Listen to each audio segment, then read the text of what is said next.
यो मेरो संसार। खुसी छु छैन थाहा छैन, तर पनि म अझ चाहन्छु।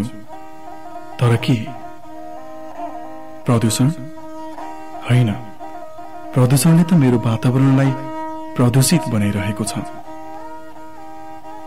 दुर्गन्ध होइन, दुर्गन्धले त मेरो स्वच्छ पानी, उर्वरा जमिन र मेरो स्वास्थ्यमा प्रतिकूल असर पारिरहेको छ। अनि घना बस्ती होइन, घना बस्तीले त प्राकृतिक स्रोतको विनाश र खेती योग्य जमिनलाई विस्थापित गरिरहेको छ।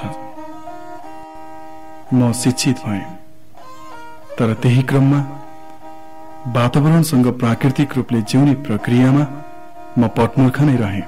त्यसैले आज मेरो स्वार्थपूर्ण अनियन्त्रित कालो इच्छाले विकासको परिणाम स्वरूप मेरो वातावरण हरित गृह प्रभावमा परिणत गर्यो,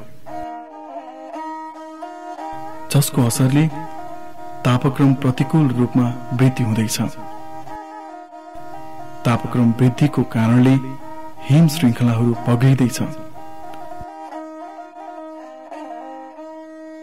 र हिमाली भेगमा हिमताल बनेर फुट्दैछ। साथसाथै धरतीको समतल भूभागमा समुद्री तह द्रुत गतिमा बढ्दो छ।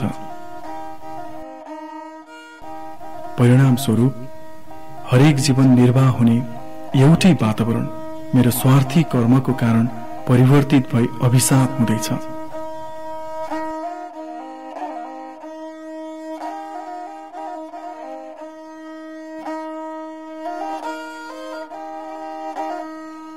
यसले त सहारा पायो, तर तिमीलाई कसले बचाउँछ? हो, यो अन्तिम घडीमा कसले बचाउँछ मलाई? म बचाउँछु। म सोच्छु, बुझ्छु र गर्छु, किनकि राम्रो सुरुवातको लागि ढिला कहिल्यै हुँदैन। सुरुवात भइसक्यो, अब